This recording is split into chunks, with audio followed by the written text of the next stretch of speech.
بسم اللہ الرحمن الرحیم۔ السلام علیکم۔ پروگرام الکلام میں خوش آمدید۔ میں ہوں آپ کا میزبان محمد شعیب رضا۔ ناظرین کرام، جمعہ کے روز ہم سیرت النبی صلی اللہ علیہ وآلہ وسلم کے ایک بہت اہم گوشہ پہ گفتگو کرتے ہیں، اور ہماری کوشش ہوتی ہے کہ ہم کسی ایک ایسے موضوع کو بیان کریں، ایسے موضوع پہ رہنمائی حاصل کریں جو عام طور پہ ہم سنتے تو ہیں لیکن عملی زندگی کے اندر اس کا جو جھلک ہے اس کی وہ ہمیں نظر نہیں آتی۔ تو آج کے موضوع پہ گفتگو کرنے کے لیے ہمارے ساتھ موجود ہیں جناب امانت رسول صاحب۔ ہمارے ساتھ بہت شکریہ آپ کے وقت کا۔ میری معاونت کے لیے موجود ہیں مس نورین صاحبہ۔ Thank you so much madam. ناظرین کرام، آپ کی اسکرین پہ ہمارا واٹس ایپ نمبر آ رہا ہوگا، آپ اپنے سوالات ہمیں بھیج سکتے ہیں، ہم انشاءاللہ آپ کے سوالات کو ضرور ایڈریس کریں گے۔ امانت صاحب بتائیے گا کہ جی آپ آج سیرت النبی صلی اللہ علیہ وآلہ وسلم کے کس اہم گوشہ پہ گفتگو کریں گے؟ بسم اللہ الرحمن الرحیم۔ ناظرین کرام، ہمارے معاشرے میں بچوں کے ساتھ بدسلوکی، تشدد، اس میں اضافہ ہوتا چلا جا رہا ہے۔ اس کی وجہ بحیثیت مسلمان وہ یہ ہے کہ ہمیں اللہ کے دین اور رسول اللہ صلی اللہ علیہ وسلم کی سیرت، اس کے بارے میں ہمیں علم نہیں اور اس کے مطابق ہماری تربیت نہیں ہے۔ یقین کیجئے، اگر ہم سیرت رسول صلی اللہ علیہ وسلم کا مطالعہ کریں اور اس کو پڑھیں تو ہمارے دلوں میں خود بخود نرمی، رحم، محبت اور شفقت پیدا ہوگی، بچوں کے لیے بھی، بڑوں کے لیے بھی، سب انسانوں کے لیے۔ رسول اللہ صلی اللہ علیہ وسلم کی سیرت کے اس باب کو جب ہم پڑھتے ہیں تو ہمیں سیاہ ستہ میں، یعنی بخاری میں، مسلم میں اور دیگر کتابوں میں ایسے واقعات ملتے ہیں کہ جس سے ہماری آنکھیں بھیگ جاتی ہیں کہ رسول اللہ کس طرح بچوں سے محبت اور پیار فرمایا کرتے تھے۔ رسول اللہ صلی اللہ علیہ وسلم جب مدینے کی گلیوں سے گزرتے تو آپ بچوں کو خود سلام کیا کرتے تھے، اور سلام کرتے ان کے سر پر آپ دست شفقت فرماتے، پھیرتے، آپ مزاح فرماتے تھے بچوں کے ساتھ اور انہیں گود میں لیتے۔ اگر آپ اپنی سواری پر ہوتے تو بچوں کو اپنی سواری پر اپنے ساتھ بٹھا لیتے، اور بچے اس طرح آپ کو گھیر لیتے کہ جیسے رسول اللہ صلی اللہ علیہ وسلم مدینے میں داخل ہوتے، مدینے کی گلیوں میں آتے تو ایسے لگتا کہ جیسے بچے بڑی دیر سے اور بڑے عرصے سے آپ کا انتظار کر رہے تھے کہ آپ غزوہ سے واپس آئیں، سفر سے واپس آئیں تو ہم رسول اللہ کا استقبال کریں۔ رسول اللہ صلی اللہ علیہ وسلم بچوں کو چومتے، بوسہ دیتے، بچوں کو بہت پیار کیا کرتے تھے۔ حدیث میں آتا ہے کہ اقرا بن حابس، ایک تو ان سے یہ ایک روایت ہے ان کے حوالے سے، اور دوسری ایک روایت اعرابی کے حوالے سے ہے کہ رسول اللہ صلی اللہ علیہ وسلم اپنے بچوں کو، یعنی حضرت حسن کو، حسین کو آپ چوم رہے تھے، ان کا بوسہ لے رہے تھے، تو یہ صاحب کہنے لگے کہ میرے تو 10 بچے ہیں لیکن میں نے تو کبھی بھی ان کو اس طرح پیار نہیں کیا۔ تو رسول اللہ نے فرمایا کہ جو رحم نہیں کرتا اس پر رحم نہیں کیا جاتا۔ اور اعرابی کے حوالے سے تو یہ بھی آتا ہے، یعنی مختلف روایات میں یہ بات بیان ہوتی ہے کہ رسول اللہ نے فرمایا کہ اگر تمہارے دل کو اللہ نے سخت کر دیا ہے تو پھر میں کیا کر سکتا ہوں۔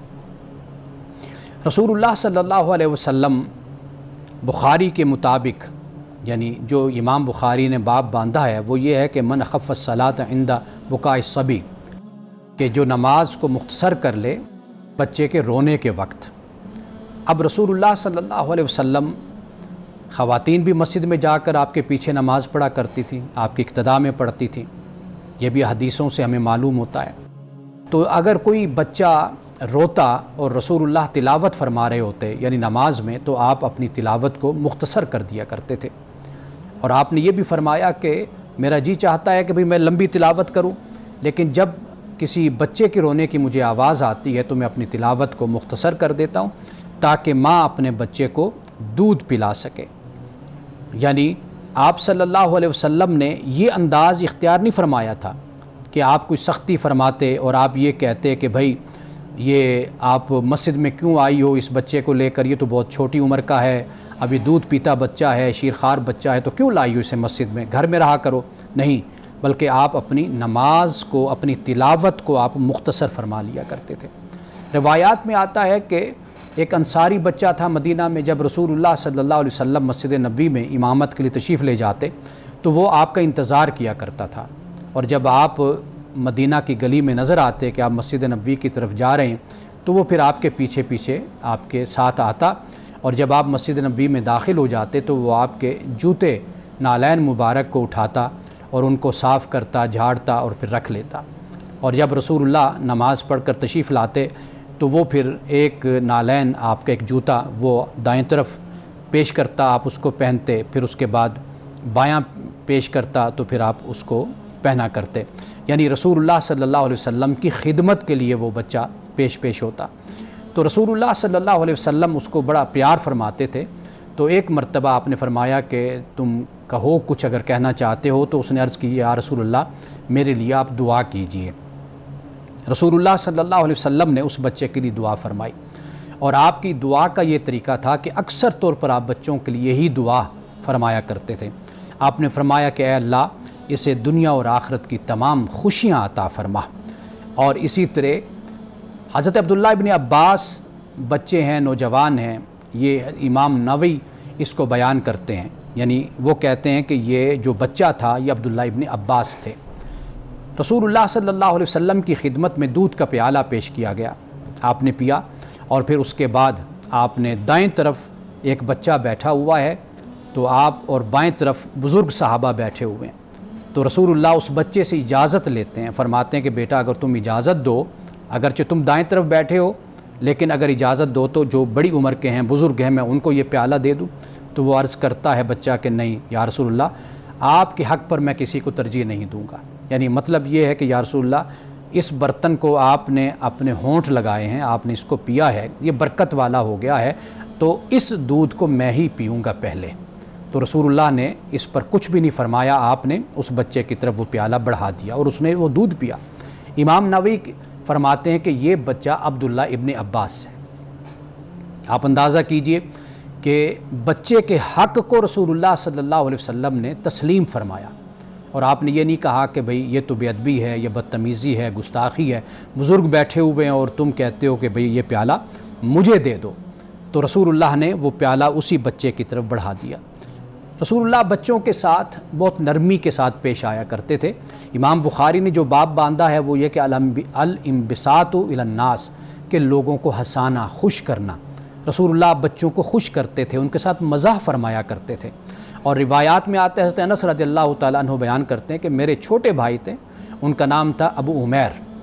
ابو عمیر یہ بچپن میں انہوں نے ایک چڑیا کو پالا ہوا تھا، اپنے ساتھ مانوس کیا ہوا تھا، جیسے بچے پرندے پال لیتے ہیں، کوئی طوطا پال لیتا ہے، کوئی بلی پال لیتا ہے، بچوں کے شوق ہوتے ہیں۔ تو انہوں نے ایک چڑیا کو پالا ہوا تھا اور اتفاق سے وہ چڑیا مر گئی، اور جب وہ مر گئی تو ابو عمیر حضرت انس کے چھوٹے بھائی یہ بڑے اداس سے ہو گئے، خاموش سے، اور چپ ہو کر بیٹھ گئے۔ تو رسول اللہ صلی اللہ علیہ وسلم نے ان کو اداس دیکھا اور ان کو خاموش دیکھا تو آپ ان کے پاس آئے اور آپ نے بڑے پیار سے فرمایا کہ یا ابا عمیر ما فعل النغیر، کہ اے ابو عمیر تمہارے اس چڑیا کا کیا ہوا؟ یعنی آپ کا یہ جملہ جو بر وزن جملہ ہے کہ ابا عمیر ما فعل النغیر، تو اس جملے سے کیا ہوا؟ اس کے وزن سے اور اتنی خوبصورت بات سے وہ بچہ جو ہے وہ کھلکھلا اٹھا اور وہ حشاش بشاش ہو گیا، یعنی اس کی اداسی ختم ہو گئی۔ تو رسول اللہ صلی اللہ علیہ وسلم کا یہ طریقہ تھا۔ ایک یہودی بچہ تھا کہ جو آپ کے پاس آتا جاتا تھا، اتفاق سے وہ بیمار ہوا اور حالت نزع میں تھا جب رسول اللہ اس کے پاس تشریف لے گئے، اور رسول اللہ نے اس کو اسلام قبول کرنے کی دعوت دی۔ تو اس کے والد کی طرف اس نے دیکھا تو والد نے کہا کہ اے میرے بیٹے جو آپ کو ابو قاسم کہتے ہیں وہ آپ مان لیجئے۔ تو اس بچے نے رسول اللہ صلی اللہ علیہ وسلم کے فرمانے پر پھر اسلام قبول کر لیا، اور اس کے بعد پھر اس کی جان نکل گئی، یعنی اس کی روح پرواز کر گئی۔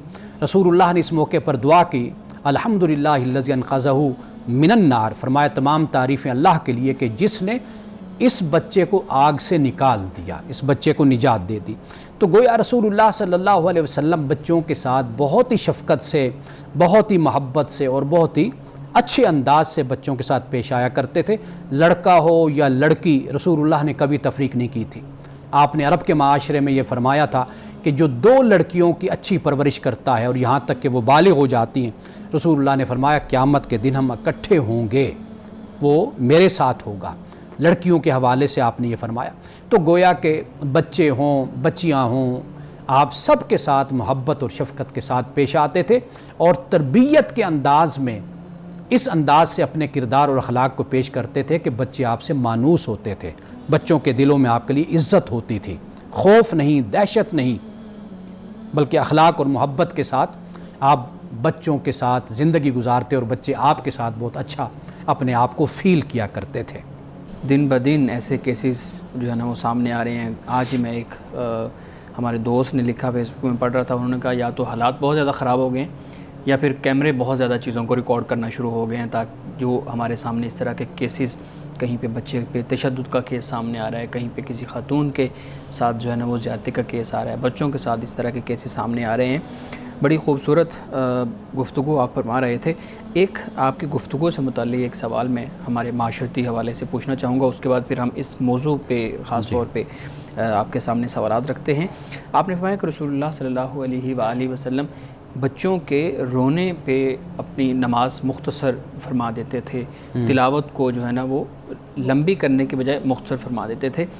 ہمارے ہاں ایک تو بچوں کو مسجد لے کے آنے کا ہی رجحان بہت کم ہے، پھر آئمہ کی طرف سے یہ کہا جاتا ہے کہ نماز میں خلل آتا ہے، اس وجہ سے آپ جمعے کے دن بھی بچوں کو نہ لایا کریں، کیونکہ والدین عام طور پہ جمعے کے دن بچوں کو ساتھ لے کے آتے ہیں۔ اور پھر جب گھر کے اندر بچہ اور بچی دونوں ہیں تو وہ صرف بچے کو مسجد میں لے کے آئیں گے، بچیوں کو مسجد میں، چھوٹی بچیوں کو بھی ایون مسجد میں نہیں لے کے آئے۔ اب بڑی جو خاتون ہیں، بیٹی ہیں، ان کو تو پتہ ہے کہ چلے مسجد میں بڑے زیادہ تر مرد ہوتی ہیں تو اس لیے میں نہ جاؤں تو مناسب ہے، لیکن جو چھوٹی بچی ہے اس کو تو یہ چیز نہیں پتہ، تو وہاں سے پھر ہمارے ہاں ایک تفریق کا جو ماحول ہے وہ شروع ہو جاتا ہے۔ ہم بچی کو کبھی مسجد نہیں لے کے جاتے اور بچوں کو ہم مسجد لے جاتے ہیں جب بھی ہمیں موقع ملتا ہے۔ تو یہ جو تفریق ہے، کیا ہمیں دور نبوی صلی اللہ علیہ وآلہ وسلم اس طرح کی تفریق کو ملتی ہے؟ دیکھیے، پہلی بات یہ ہے کہ مذہب کا جو مزاج ہے نا وہ نفاذ کا نہیں ہے، نفوذ کا ہے۔ ٹھیک ہے، اس کو ذرا مزید واضح کر دیں، کھول کے یعنی بیان کر دیں۔ نفاذ سے مراد یہ ہے کہ آپ اس کو نافذ نہ کریں بلکہ اس کو پینیٹریٹ کریں، اس کی تاثیر لوگوں میں پیدا کریں، اثر لوگوں میں پیدا کریں، اس کی طرف محبت سے، کھچاؤ سے، لوگ کشش سے مذہب کی طرف آئیں۔ آپ جب بھی خوف پیدا کریں گے نا اور کہیں گے کہ ہم نے اس کو نافذ کرنا ہے اور زبردستی ہم نے اس کو لوگوں کے سروں کو جھکانا ہے، تو لوگ ایک وقت تک قبول کر لیتے ہیں اس سختی کو، لیکن اس کے بعد پھر لوگوں کا جو ریاکشن ہوتا ہے وہ اتنا شدید ہوتا ہے کہ نعوذ باللہ کہ لوگ پھر مذہب کو بھی چھوڑنے پر آمادہ ہو جاتے ہیں۔ یہاں پہ بہت سی مثالیں، جب بھی ریاستی سطح پر مذہب کو بطور جبر کے نافذ کیا گیا اور استعمال کیا گیا، آپ دیکھیے وہاں پر پھر الہاد، نفرت مذہب کے خلاف زیادہ پھیلی ہے۔ ٹھیک ہے، تو ایک تو یہ چیز ذہن میں رکھیے گا کہ ہمارے ہاں جو صورت بنتی ہے نا وہ اصل یہ بن جاتی ہے۔ صحیح۔ اور دوسری بات، مسجد میں رسول اللہ صلی اللہ علیہ وسلم کے زمانے میں کوئی تفریق نہیں ہوتی تھی، کوئی بچہ ہو یا بچی، لیکن اگر آپ اس کو اس طریقے سے سمجھ لیجئے کہ بیٹی کو ماں کی سرپرستی میں دیا جاتا ہے کہ ماں اس کی سرپرست ہے، چونکہ رجحان توجہ ماں کے ساتھ زیادہ ہے، بیٹے کی وہ باپ کے ساتھ ہو جاتی ہے، کچھ یعنی لائف سٹائل میں، زندگی کی ذمہ داریوں میں کچھ فرق ہو جاتا ہے۔ بیٹی ماں کے ساتھ، جیسے بیٹی بڑی ہوتی ہے تو بڑی بیٹی ہوتی ہے تو ماں، یعنی جیسے بیٹی بڑی ہوتی ہے تو ماں کہتی ہے بھی کچھ خانہ داری کے کاموں کو آپ سیکھ لو، تو یعنی کہ یہ کچھ پریفرنس، ترجیحات ہوتی ہیں۔ صحیح۔ اسی طرح بیٹے کو باپ کہتا ہے بھی آپ ذرا دکان پہ میرے ساتھ چلنا شروع کرو، تھوڑا سا عملی زندگی میں آیا کرو، میرے ساتھ بیٹھا کرو، تو یہ تھوڑا سا ایک حالات کے مطابق کرتے ہیں ہم سارا کچھ۔ لیکن مسجد میں اس بنیاد پر تو ہم یہ کہہ سکتے ہیں کہ بیٹی ماں کے ساتھ مسجد میں آئے، لیکن پہلے ماں کو تو آنے دو نا مسجد میں، ہاں یہ بھی ایک تو پھر وہ ماں کے ساتھ آئے گی۔ اگر ماں کے ساتھ نہیں ہے تو پھر باپ کے ساتھ، بیٹی نابالغ ہے، ابھی چھوٹی ہے، تو وہ مسجد میں آئے۔ اور بالکل نماز میں باپ کے ساتھ شریک ہو سکتی تاکہ اس کو بھی دین سیکھنے کا اور دین سمجھنے کا اس کو بھی موقع ملے.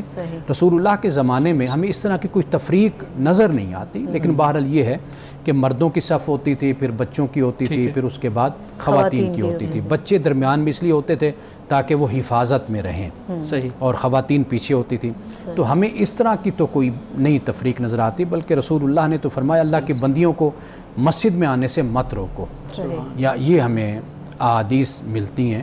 تو باقی معاملات جو ان سے ہوتے ہیں نا، جہاں پر دین آپ کو بہت زیادہ حکم نہیں دے رہا یا کوئی حکم جاری نہیں کر رہا نص قطعی کے ساتھ، تو واضح بات ہے کہ وہاں پر آپ کا فیصلہ اپنے سماجی حالات کے مطابق پھر ہوتا ہے. صحیح. ایک بات پوچھ سکتی ہوں؟ آپ کی گفتگو میں ہم نے سنا حضرت عبداللہ ابن عمر اور حضرت عبداللہ ابن عباس، ہاں جی جی، ان دونوں کا ذکر ہوا. تو ان دونوں کی تربیت سے ہمیں پیرنٹس کو جو ہے وہ دینی اور ذہنی تربیت کرنے کے لیے کیا سبق ملتا ہے، یعنی کس طریقے سے ان کی تربیت ہوئی؟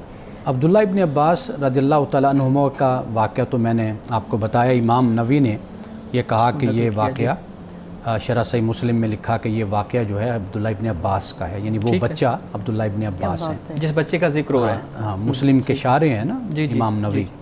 تو ابن حجر اسقلانی نے شرح صحیح بخاری کی لکھی ہے، تو وہ یہ کہتے ہیں عبداللہ ابن عمر رضی اللہ تعالیٰ عنہما، دیکھیے وہ تو بیٹے بھی سیدنا فاروق اعظم کے ہیں، اور ادھر سے عبداللہ ابن عباس حضرت عباس رسول اللہ کے چچا ہیں، ان کے وہ صاحبزادے ہیں. تو رسول اللہ کی صحبت وہ سب سے تفوق، بڑی حیثیت تو اس کی ہے، لیکن آخر باپ بھی ایسے ہیں کہ جو مسلمان بھی ہیں اور گھرانہ بھی ٹائم بھی دیا. عبداللہ ابن عمر کا جو ایک دو واقعات ہیں بڑے خاص سننے والے، کہ ایک مرتبہ رسول اللہ صلی اللہ علیہ وسلم نے ایک سوال رکھا.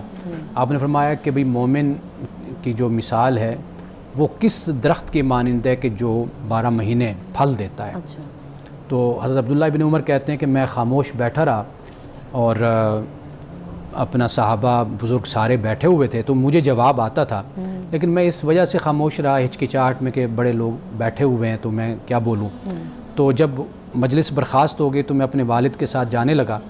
تو میں نے اپنے والد سے کہا کہ ابا جان مجھے تو اس سوال کا جواب آتا تھا، تو لیکن میں تو خاموش رہا.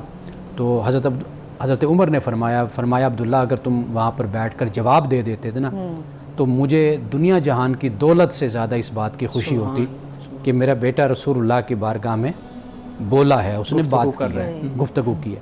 تو یعنی کہ یہ ایک تربیت کا انداز. پھر حضرت عبداللہ ابن عمر ہی ہیں کہ جن کے بارے میں رسول اللہ نے فرمایا کہ بھئی نوجوان تو بہت اچھا ہے، اگر تہجد کی پابندی اگر کرے تو سبحان اللہ، یعنی اور زیادہ اچھا ہو جائے گا. اور پھر عبداللہ ابن عمر کے بارے میں آتا ہے کہ پھر زندگی بھر انہوں نے تہجد کی نماز پھر نہیں چھوڑی مرتے دم تک. ویسے ایک چیز میرے ذہن میں اسی دوران ہی آ رہی تھی کہ جیسے نالان پاک کا آپ نے کہا کہ وہ بچہ جو تھا کتنے خود بخود میری آنکھوں کے سامنے نا، میں جیسے اس کو امیجن کر رہی ہوں، اور الفاظ نہیں ہیں کہ میں کیسے اس بات کو بیان کروں، لیکن میں یہ کہہ رہی ہوں کہ اس حد تک کہ ایک بچہ ہے اور اس کس طرح اس کے دل میں اس قدر محبت جو سی ہے وہ جاگی کہ وہ جوتے صاف بھی کر رہا ہے، پیش بھی کر رہا ہے، یعنی اتنی چھوٹی سی عمر میں یہ کس طریقے سے ممکن ہوتی ہے. اور پھر وہ انتظار بھی کر رہے رسول اللہ کے آنے کا کہ رسول اللہ آئیں تو میں یہ کہوں. اس کی عمر دیکھیں اور اس کے جذبے دیکھیں. روایت میں یہی آتا ہے کہ وہ انتظار کرتا تھا، بیٹھتا تھا کہ آپ تشریف لائیں، تو اور اس کو پتہ ہوتا تھا بھی نماز کا یہ وقت ہے. تو ایک تو ماحول انسان کو سکھاتا ہے، دوسرا یہ کہ ایک شخصیت بھی ہوتی ہے ایک انسان کی. تو رسول اللہ صلی اللہ علیہ وسلم کی جو شخصیت تھی بچوں کے ساتھ محبت اور پیار کی، تو وہ در حقیقت بچوں کو اٹریکٹ کرتی تھی. جیسے ایک واقعہ بیان ہوتا ہے نا کہ وہ ایک بچہ تھا، وہ پتھر مارا کرتا تھا درخت پہ تاکہ نیچے کھجوریں پھل نیچے گرے تو وہ اٹھائے. تو وہ لوگ پکڑ کر رسول اللہ کے پاس اسے لے آئے بچے کو. وہ صحابی بڑے ہو کر صحابی بنے. تو وہ کہتے ہیں کہ میں جب چھوٹا تھا تو میں یہ اس طرح حرکت کرتا تھا تو مجھے پکڑ کر لے آئے. تو رسول اللہ صلی اللہ علیہ وسلم نے مجھے میرے ہاتھ سر پہ ایسے ہاتھ پھیرا، بالوں میں پھیرا، اور آپ نے فرمایا کہ بیٹا جو نیچے گر جاتے ہیں نا وہ اٹھا کے کھا لیا کرو، تو پتھر نہ مارا کرو، بس اتنا. تو کہتے ہیں کہ رسول اللہ کے ہاتھوں کی ٹھنڈک میں آج بھی اپنے سر میں محسوس کرتا ہوں. وہ صحابی فرماتے ہیں. تو یعنی کہ آپ یہ دیکھیے کہ کوئی ڈانٹنا نہیں، کوئی سختی نہیں، کچھ نہیں، بلکہ آپ نے محبت پیار سے ایک بات سمجھا دی، اور وہ پھر بچہ سمجھ بھی جاتا ہے جب آپ اس کو اتنی محبت اور پیار سے ریسپیکٹ کے ساتھ، احترام کے ساتھ اس کو سمجھاتے ہیں۔ صحیح ہے۔ تو انا پر جب آپ کسی کی انا کو ٹھیس پہنچاتے ہیں نا، تو اس کے بعد تو پھر بالکل بچہ تو کیا کوئی بھی نہیں پھر سننے کے لیے تیار ہوتا ہے۔ شروع ہو جاتی ہے نا اس طرح۔ بالکل وہ بچپن سے جو ان کی تربیت ہوئی، وہ پھر جب تک ان کی سانس باقی رہی، وہ تربیت کی جھلک ان کے اندر وہ نظر آتی رہی۔ اور واقعی رسول اللہ صلی اللہ علیہ وآلہ وسلم کی اگر ہم سیرت کو پڑھیں تو اس طرح کے ہزاروں واقعات ہمارے سامنے آتے ہیں۔ لیکن پوچھنا میں یہ چاہوں گا کہ ہمارے ہاں یہ جو پچھلے دنوں جو بھی واقعات ہمارے سامنے آئے، انسیڈنٹ ہمارے سامنے آئے، اسی طرح کے کیسز رپورٹ ہوئے جس میں بچوں پہ تشدد کیا جا رہا ہے اور پھر کچھ بچوں کی جان بھی چلی گئی، اس پہ بھی ہم نے کچھ دن پہلے بات کی تھی، تو آپ بتائیے گا کہ سیرت کے اس طرح کے انتہائی رکت انگیز واقعات ہمارے سامنے موجود ہیں، انتہائی خوبصورت واقعات ہمارے سامنے موجود ہیں، لیکن پھر بھی ہم تشدد کو کیوں جسٹیفائی کرتے ہیں؟ ہمارے تعلیمی اداروں کے اندر، ہمارے گھروں کے اندر ماں باپ کے ذہن میں ایک سختی والا ماحول کیوں ہوتا ہے، جبکہ ہر جمعہ بھی وہ قاری صاحب کے پیچھے پڑھتے ہیں، ہر چوتھے دن وہ مسجد کے اندر واعظ بھی سنتے ہیں، خود بھی گھر میں سیرت پڑھتے ہیں، بچوں کو پڑھاتے ہیں، لیکن اس کے باوجود سیرت پڑھانے والوں کے اندر اتنی سختی اور تشدد یہ کیوں ہے؟ اور پھر اس کا اثر بچوں کی جو شخصیت ہے اس پہ کیا پڑتا ہے؟ آپ نے کہا کہ سیرت پڑھانے والے سیرت اگر پڑھتے ہوتے تو ایسے حالات نہ ہوتے۔ اصل یہ ہے کہ ہمارا جو ایک اپنا نظام بن گیا تعلیم کا، ہم اسی کے ہی اصل خوشچین ہیں اور اسی دائرے میں ہم بند رہتے ہیں۔ اس میں سختی ہے، اس میں نفرت ہے، اس میں تعصب ہے، اس میں فرقہ واریت ہے، اس میں کلاسز کا فرق ہے، اس میں امیر غریب کا فرق ہے، اس میں کوئی کسی سطح پہ بن رہا ہے، کوئی کسی سطح پہ تیار ہو رہا ہے۔ تو آپ ان چیزوں کو دیکھیں، اگر ہم سیرت کو پڑھتے ہوتے تو ہمارے یہ حالات نہ ہوتے۔ دوسری بات یاد رکھیے کہ جو لوگ تشدد پھیلاتے ہیں یا متشدد ہیں یا اس طرح کے واقعات جن سے منسوب ہیں یا جو مرتکب ہوتے ہیں، یاد رکھیے یہ آپ کے معاشرے کے سماج کے لاوارث لوگ ہیں۔ اچھا، لاوارث سے مراد یہ نگلیکٹڈ لوگ ہیں، یہ معاشرے نے ان پر توجہ نہیں کی، پیچھے رہ جانے والے لوگ ہیں، ان کے حقوق ادا نہیں ہوئے، ٹھیک ہے، ان کی تعلیم نہیں ہوئی، ان کو شعور نہیں دیا گیا، ان کی باقاعدہ تربیت نہیں ہوئی، جہاں سے یہ مسائل پیدا ہوئے ہیں۔ ہمارے ہاں ہوتا کیا ہے کہ اگر ایک شخص کوئی غلطی کر رہا ہے، مثال کے طور پر کوئی زیادتی کر رہا ہے یا کوئی مار پیٹ کر رہا ہے، تشدد کر رہا ہے، ہم اس کا حل صرف یہ سمجھتے ہیں کہ اس کو قتل کر دیا جائے یا اس کو سزا دے دی جائے، چونکہ اس نے یہ کام کیا تو لہٰذا اس کو فلاں سخت سزا دے دی جائے تو معاشرے میں جرائم کا خاتمہ ہو جائے گا۔ تو اس طرح کبھی نہیں خاتمہ ہوتا۔ اس میں کوئی شک نہیں ہے کہ جو عناصر ہیں شریر اور معاشرے میں فساد پھیلانے والے، ان کو اپنے انجام تک پہنچنا چاہیے، لیکن ریاست ہو، معاشرہ ہو، وہ دونوں طریقوں سے کام کرتا ہے۔ یعنی کام کرنے کا طریقہ یہ ہوتا ہے کہ ادھر سے آپ عوامل اور اسباب پر بھی نظر رکھتے ہیں۔ وہ غربت ہو سکتی ہے، وہ مفلسی ہو سکتی ہے، وہ تعلیم کی کمی ہو سکتی ہے، وہ دین کی دوری ہو سکتی ہے، وہ نفسیاتی مسائل ہو سکتے ہیں، بہت کچھ ہو سکتے ہیں، اس پر بھی نظر رکھی جائے نا۔ اور پھر ساتھ ساتھ یہ ہوتا ہے کہ اگر ایسے لوگ ہیں تو ان کو کیفر کردار تک بھی پہنچایا جاتا ہے، لیکن کم از کم معاشرہ پہلے اپنی ذمہ داری تو بہترین طریقے سے ادا کرے نا۔ یعنی تطہیر کا معاملہ ہے، تزکیہ کا معاملہ ہے، ہم بالکل اس سے اپنی آنکھیں بند کر چکے ہیں۔ ہم یہ سمجھ رہے ہیں کہ ان لوگوں کو ہم سزا دے دیں گے اور اس کے بعد معاشرہ بالکل ہی امن والا ہو جائے گا، تو ایسا کبھی نہیں ہوگا۔ تو لہٰذا یہ سارے کام اپنے وقت پر اکٹھے ہونے چاہیے اور پورے توازن کے ساتھ ہونے چاہیے۔ لیکن اتنی خوبصورت سیرت کے واقعات ہیں، رسول اللہ صلی اللہ علیہ وآلہ وسلم نے کبھی کسی پہ سختی کر کے اس کو پڑھانے کی، اس کو سمجھانے کی کوشش نہیں کی، مار کے، تشدد کر کے، سزا دے کے کبھی کسی بچے کی تربیت کرنے کی کوشش نہیں کی۔ لیکن ہمارے ہاں یہ کہا جاتا ہے، یہ جملہ عام طور پہ ہمارے مدارس کے اندر یا جو مذہبی سیٹنگز ہیں ان کے اندر بولا جاتا ہے، یا ایون گھر میں بھی یہ بولا جاتا ہے کہ مار کے بغیر تو حفظ ممکن ہی نہیں ہے، مار کے بغیر تو یہ والی تعلیم ممکن نہیں ہے، اور جس نے مار نہیں کھائی وہ کیسے، اس کا حفظ کیسے پکا ہو سکتا ہے؟ یہ تو ہو ہی نہیں سکتا۔ ایک جملہ اور اس میں اضافہ کر لیں کہ بھی ہڈیاں ہماری اور گوشت آپ کا، اس طرح کر کے بالکل ہڈیاں ہمیں دے دیں، اور وہ ہڈیاں بھی حفظ کی ہوئی ہڈیاں ہوں کہ بچے نے حفظ کر لیا اور باقی جو آپ مرضی اس کو کرتے رہے۔ یہ تو عمومی تشدد کا رجحان ہر لحاظ سے آپ کو نظر آئے گا. یعنی آپ اس کو مذہب سے نہ جوڑیں, آپ سکول دیکھ لیں, ان اداروں میں بھی آپ کو یہ چیز نظر آئے گی. آپ اس کو کسی کے ساتھ جوڑنے کے بجائے, متعلق اور منسوب کرنے کے بجائے, آپ ایک قومی نفسیات کو پیش نظر رکھیں نا, آپ اس کا علاج کریں کہ اگر باپ اولاد کو مارتا ہے, پیٹتا ہے بچوں کو, اس کی کیا وجوہات ہیں اور کیا اسباب ہیں.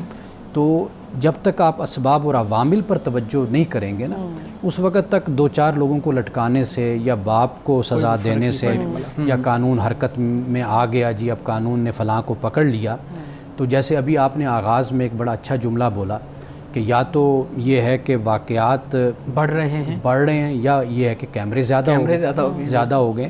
تو واقعات تو موجود ہیں, اصل یہ ہے کہ ہم نے تربیت سے آنکھیں بند کر لی ہیں, معاشرے کی تربیت سے. یعنی مثال کے طور پر آپ دیکھیے کہ اساتذہ ہیں, ان کا کریکٹر اور کردار معاشرے میں کیا ہے ان کا. آپ ممبر کا دیکھ لیجئے کیا کریکٹر اور کیا کردار ہے. ہمارے جو جلسے ہوتے ہیں, ہمارے جو کانفرنسز ہوتی ہیں, سیمینارز ہوتے ہیں, آپ دیکھیے کہ وہاں پر کیا ماحول ہوتا ہے. یہ سارا کچھ آپ پیش نظر رکھیں نا.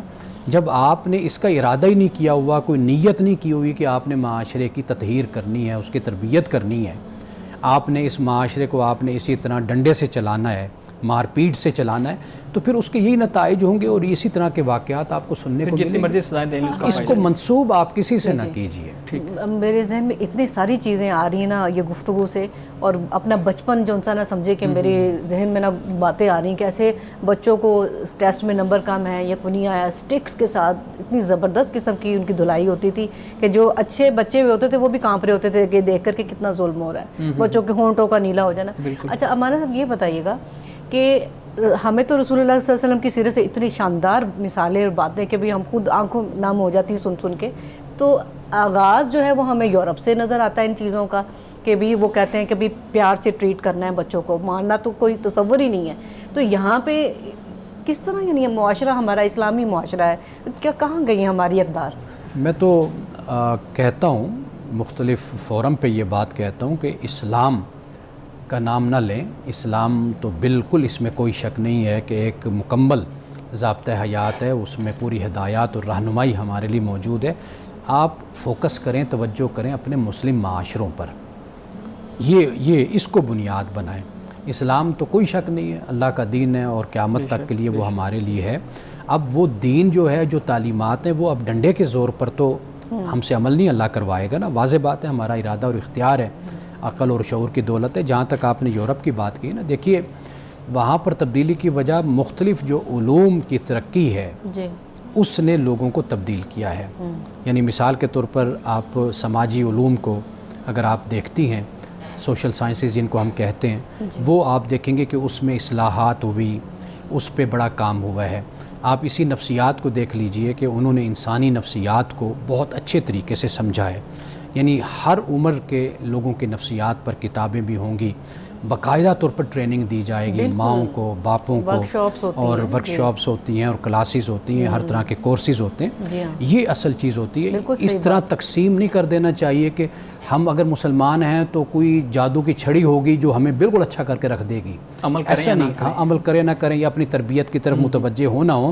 آپ یورپ کی مثال دے رہی تو اصل وہاں پر یہ علوم انہوں نے ترقی کی ہے جس سے لوگوں کی اصلاح ہوئی ہے, اخلاق کی, کردار کی, ان کی زندگی کی, جس سے ان میں ایک رسپانسبلٹی پیدا ہوئی, ان میں شعور پیدا ہوا. تو یہ کام آج کی دنیا میں معاشرہ بھی کرتا ہے, دانشور بھی کرتے ہیں, اہل علم بھی کرتے ہیں, ریاست بھی کرتی ہے, حکومت بھی کرتی ہے, سب فکر کرتے ہیں. تو پھر جا کر ایک معاشرہ تشکیل پاتا ہے. یہ آپ کی بات سے ہی بات ایک جواب مل گیا ہمیں کہ بھی ورک شاپس جو ہے اس کا ایک بہت بڑا حل ہے کہ پیرنٹس کو, کیونکہ ان کی تربیت کی ضرورت ہے نا, پیرنٹس ہیں یا اساتذہ ہیں تو ان کی ورک شاپس ہوں کہ کس طرح بچوں کو. جب بھی کوئی کسی ذمہ داری پر فائز ہونے والا ہوتا ہے, یورپ میں اس کی باقاعدہ تربیت ہوتی ہے. صحیح. یعنی مثال کے طور پر کسی نے شادی کرنی ہے, کسی کو دیکھا کہ اب یہ ماں بننے والی ہے یا باپ بننے والا ہے, تو وہ وہاں پر ادارے, وہاں کا ماحول, وہ اس ماں کی بھی تربیت کر رہا ہوتا ہے, وہ باپ کی بھی تربیت کر رہا ہوتا ہے, وہ استاد کی بھی تربیت کر رہا ہوتا ہے. تو یہ چیزیں بہت اہم ہوتی ہیں. تو اس طرح نہیں کہ ہم کہیں جی قرآن پاک اللہ نے اتار دیا، رسول اللہ صلی اللہ علیہ وسلم کی سیرت ہمارے پاس موجود ہے، بھائی آپ اس سے اپنے حالات اور وقت اور تقاضوں کے مطابق اس سے آپ نے اکتساب بھی تو کرنا ہے نا، استفادہ بھی کرنا ہے آپ نے۔ بالکل، یہاں پہ تو ایسا ماحول ہی نہیں ہے، یہاں پہ تو جس نے ماں بننا ہے اس کو نہیں پتہ کہ ذمہ داریاں کیا ہیں، فرائض کیا ہیں، جس نے باپ بننا ہے اس کو نہیں پتہ، اور پھر لوگ جب ماں باپ بن جاتے ہیں تو پھر ایک طرح سے وہ نفسیاتی مریض بن جاتے ہیں کہ یار ہماری زندگی پہلے کیا تھی اب کیا ہو گئی ہے، تو ان کو ان چیزوں کی سمجھ بھی نہیں آ رہی بالکل ایسے ہی ہے جاتا ہے۔ اس کے بعد ایک متبادل بیانیاں بھی ہمارے ہاں ہے اس تشدد کی حمایت میں، اس پہ بھی ہم گفتگو کریں گے۔ استاد کی مار جنت میں لے جائے گی، جہاں جہاں استاد کی ضرب لگے گی، اس کی چھڑی کی یا استاد کا ہاتھ لگے گا، اللہ کی طرف سے جسم کے اس حصے پہ جہنم کی آگ حرام ہو جائے گی۔ یہ دونوں جملے عام طور پہ ہمارے ہاں بولے جاتے ہیں، گھروں میں بھی، مدارس میں بھی، تعلیمی اداروں میں بھی۔ کیا یہ روایات ہیں؟ ایسے بہت سے جملے والدین کے لیے بھی بولے جاتے ہیں، اساتذہ کے لیے بولے جاتے ہیں، اور کوئی معاشرے کی بڑی شخصیت ہے اس کے لیے بولے جاتے ہیں، مثلا علماء کے لیے بولے جاتے ہیں۔ ان جملوں کو ہم نے دیکھنا ہے کہ اس میں کوئی غلوف تو نہیں ہے، یعنی مثال کے طور پر دیکھیے قرآن مجید جو والدین کے لیے بیان کرتا ہے نا، ہمارے لیے وہ حجت ہے، اور وہ اس میں بڑا توازن ہے۔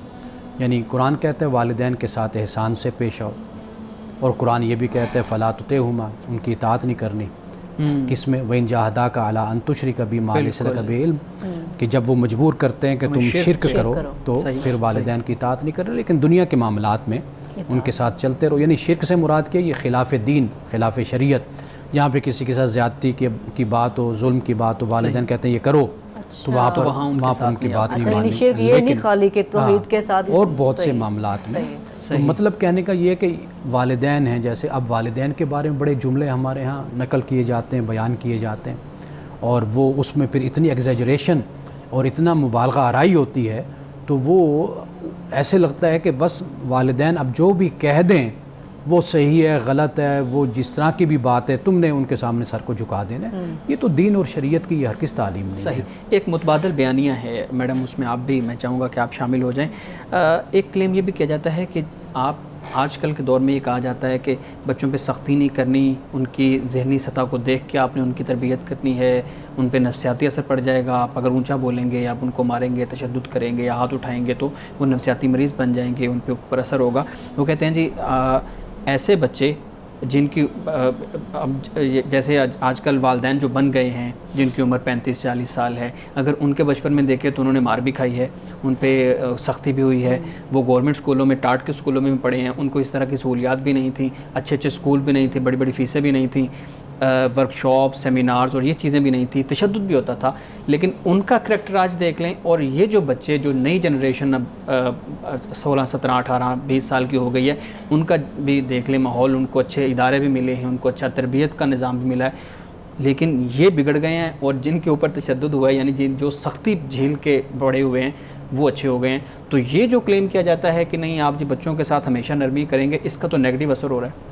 اچھا، اس کو اس انداز سے آپ سمجھیے کہ اس وقت ہم ایک تشکیلی دور میں ہیں، یعنی ہم وہ نسل ہیں کہ جنہوں نے وہ پرانا وقت بھی دیکھا ہے، جی بالکل، ٹھیک ہے نا، اور آج کی جدید جو ٹیکنالوجی ہے اس کو بھی ہم دیکھ رہے ہیں۔ بالکل ہماری اولاد نے وہ زمانہ نہیں دیکھا، وہ آج کے زمانے میں ہے۔ کچھ جب یہ چیزیں نئی نئی متعارف ہوتی ہیں، معاشروں میں آتی ہیں، قوموں میں آتی ہیں، تو یہ اپنا ایک اثر رکھتی ہیں، اس کے نتائج آپ یوں سمجھ لیجئے کہ ایک بندہ ہوتا ہے جسے ہم نو دولتیہ کہتے ہیں، ایک اس کا ایٹیچیوڈ آپ کو دیکھنے کو ملے گا، ایک وہ ہوگا کہ جو نسل در نسل امیر ہوتا ہے، امارت میں ہوتا ہے، دولت میں، ماحول میں رہتا ہے، ہاں، تو ان دونوں کے ایٹیچیوڈ میں فرق ہوتا ہے۔ یہی معاملہ ہوتا ہے اقوام کا، قوموں کا۔ ہمارے بچے ایسے وقت میں اور ایسے زمانے میں ہیں کہ یہ چیزیں ان کے پاس بڑی سہولت کے ساتھ موجود ہیں، اور آپ صرف بچوں کا شکوہ کر رہے ہیں، میں نے تو دیکھا ہے کہ بڑے بھی بگڑ گئے ہیں، یعنی جنہوں نے ماریں بھی کھائی ہیں ماضی میں ماریں بھی کھائی ہیں، سب کچھ انہوں نے برداشت کیا ہے ماضی میں اپنے تعلیمی دور میں، وہ بھی آج بگڑ گئے ہیں۔ وجہ کیا ہے؟ وجہ یہ ہے کہ یہ سوشل میڈیا، یہ موبائل، یہ ساری سہولتیں، اس کے اپنے اثرات ہیں، یہ وقت کے ساتھ ساتھ ہم سیکھتے چلے جائیں گے۔ باقی اس طرح کمپیریزن کرنا، اس تقابل کرنا کہ پہلی نسل یہ تو اب کی نسل یہ، میرا خیال ہے کہ یہ تقابل درست نہیں ہے، یہ دونوں میں اچھے بھی ہیں، دونوں میں برے بھی ہیں، دونوں معاملات چلتے ہیں. بس یہ ہے کہ ہم کوشش اس بات کی کریں کہ جو ذمہ داری ہماری ہے اس کو احسن طریقے سے ہم ادا کرتے رہیں. جی میں یہ پوچھنا چاہتی ہوں کہ نبی صلی اللہ علیہ وسلم کی آپ نے بچیوں کے حوالے سے تربیت پر بڑا اچھا ایک آپ نے بیان فرمایا ہے، لیکن مزید آپ صلی اللہ علیہ وسلم کی جو بیٹیاں تھیں، میرے ذہن میں آ رہا حضرت زینب کے حوالے سے کہ جب ان کا وصال ہوا تھا تو آپ صلی اللہ علیہ وسلم نے پردے کی عورت سے نہلانے کے لیے غسل کرنے کے حوالے سے کچھ ہدایات دیں، یعنی ان کی محبت کے اس وقت بھی کتنی فکر مندی کے ساتھ کہ بھی میری بیٹی کو اس طریقے سے غسل دیں، بیری کے پتے پانی میں ڈالیں، اور اس طریقے سے اس حوالے سے کچھ ہمارے ناظرین. حضرت زینب رضی اللہ تعالیٰ عنہ کے بارے میں یہ آتا ہے کتابوں میں، جہاں پہ حضرت زینب کا ذکر آتا ہے تو وہاں پر اس واقعے کو بیان کیا جاتا ہے. اصل اس کا پس منظر یہ ہے کہ آپ مکہ رہ گئی تھی ہجرت کے بعد، تو پھر وہاں سے جب آپ تشریف لائیں تو راستے میں اس ظالموں نے جب دیکھا کہ بھئی یہ بنت محمد جا رہی ہیں تو وہ دھکا دیا یا اونٹ سے آپ گر گئیں، تو اس وقت آپ حاملہ تھیں، پریگننٹ تھیں، تو وہ پھر معاملہ جو ان سا ہے وہ آگے بڑھ گیا، تو پھر آپ کی اسی میں ہی آپ کی وفات ہو گئی. تو جب آپ مدینے میں تھی یعنی وفات ہوئی تو رسول اللہ صلی اللہ علیہ وسلم پردے میں کھڑے تھے، تو حضرت فاطمہ جو غسل دے رہی تھی، یعنی حضرت فاطمہ بنت اسد حضرت علی رضی اللہ تعالیٰ عنہ کی والدہ، وہ غسل دے رہی تھی. تو رسول اللہ نے یہ فرمایا کہ بھئی میری بیٹی کو اس طرح غسل دو، ان کے بال تھے مینڈیاں بناؤ میری بیٹی کی، اور پھر آپ نے یہ بھی فرمایا کہ میری اس بیٹی نے میری محبت میں بڑے زخم کھائے ہیں. تو یہ حضرت زینب رضی اللہ تعالیٰ عنہ کا واقعہ ہمیں معلوم ہوتا ہے. ہمارے صاحب ایک اور چیز بھی کہ جی مختصر سے آپ اس پہ ڈالیں گے ہمارے معاشرے سے متعلق ہے بات. ماں باپ کے دل میں جیسے وہ ماں باپ بنتے ہیں بڑی محبت اللہ تعالیٰ ڈال دیتا ہے، عمومی رویہ تو یہی ہے، لیکن اتنے سنگ دل ماں باپ بھی دیکھے ہیں کہ جو بھوک اور افلاس کے ڈر سے یا کوئی چیزیں ہوتی بچوں کو بیچ بھی دیتے ہیں، اور نومولود بچوں کو کوڑے کرکٹ کے ڈھیر پہ بھی چھوڑ دیتے ہیں، جیسے پھر ہماری تنظیموں کی جب نظر پڑتی ہے جو وہ اٹھا کے لے جاتے ہیں. لیکن یہ رویہ جو ان سا ہے، کیا ان کے دلوں میں ماں باپ کے دلوں میں رحم نہیں ڈالتا اللہ تعالیٰ جو یہ سلوک کرتے ہیں؟ دیکھیے یہ استثنائی صورتیں ہوتی ہیں، انسان کبھی اپنی فطرت سے اپنی محبت سے انحراف بھی کرتا ہے، اور اس کے انحراف کرنے کی پھر بہت سے وجوہات ہوتی ہیں. مثلا جب اپنی جان پر بنتی ہے بدنامی اور معاشرے میں جو شرمندگی، پھر وہاں پر پھر وہ کہتے ہیں نا کہ کسی جانور کے بارے میں، بندریا کے بارے میں کہا جاتا ہے جب پاؤں جلتے ہیں تو اپنے بچوں پر وہ پاؤں رکھ لیتی ہے. تو یہ صورتیں استثنائی صورتیں ہوتی ہیں، باقی تو ماں باپ کی جو محبت ہے، شفقت ہے، وہ تو بے مثال اور انمول ہے. صحیح. مان صاحب بہت شکریہ، بہت خوبصورت گفتگو تھی آج، بہت خوبصورتی سے آپ نے چیزوں کو واضح کیا. میڈم بہت شکریہ آپ کے سوالات کا. ناظرین کرام اس دعا کے ساتھ اپنے پروگرام کا اختتام کریں گے. اللہ رب العزت حسن کلام اور تاثیر کلام عطا فرمائے، ہماری زبان کے گروں کو کھول دے اور سننے والوں تک خیر کا پیغام پہنچے. اجازت دیجیے، خدا حافظ.